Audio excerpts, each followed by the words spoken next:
J&P hose. It's covered in stainless steel. It's going to be a stainless steel hose I'm going to put for the crossover with some chrome clamps.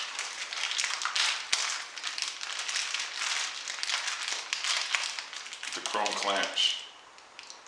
So that's going to go on there. It's going to look nice, I think, once it's done. I just bought this as a kit at J&P Cycles.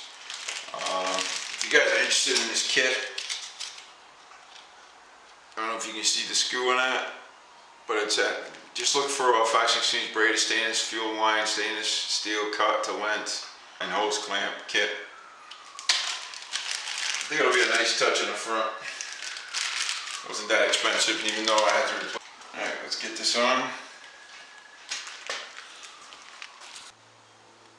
Alright guys, got the crossover fuel line in. Doesn't look too bad with the stainless steel braid on it and the chrome pieces. It's not a bad little kit, kind of hard to put on. It's just a clamp. It's tough to get in there with the tool, screwdriver or nut wrench. Okay guys, the video was pretty, I went through it pretty quick. I just showed you the hose package, taking it out, and once it was on, I showed you what it looked like. What I wanted to touch up on a couple of things. To cut the stainless steel braided hose, I just wrapped it where I was going to cut it with the electrical tape to keep it in place, and then I used a simple hacksaw with a handle on it and just sawed through it. That worked pretty well. The only thing I'm not impressed with on this kit is the chrome nuts that hides the clamp. They do look nice.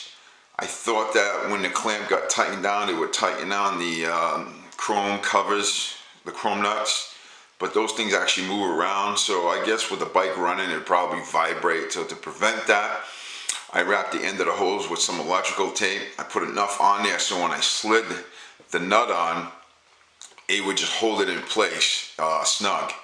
So I just wrapped electrical tape on the ends so the nut went over that, and it just kept the nut in place. So it wasn't too big of a deal. It's hidden underneath the nut itself, and it prevents it from vibrating. Overall, I give the whole stainless steel kit thing from J&P Cycles a 4-star rating. It looks really good on the bike. Simple to put on. If you have a hacksaw, you can cut it. Overall, I like it. For the price, it wasn't a bad kit, and they give you enough hose and enough of those end clamps to do another bike. Leave some comments below and hit me up with a like. Appreciate it. Take care.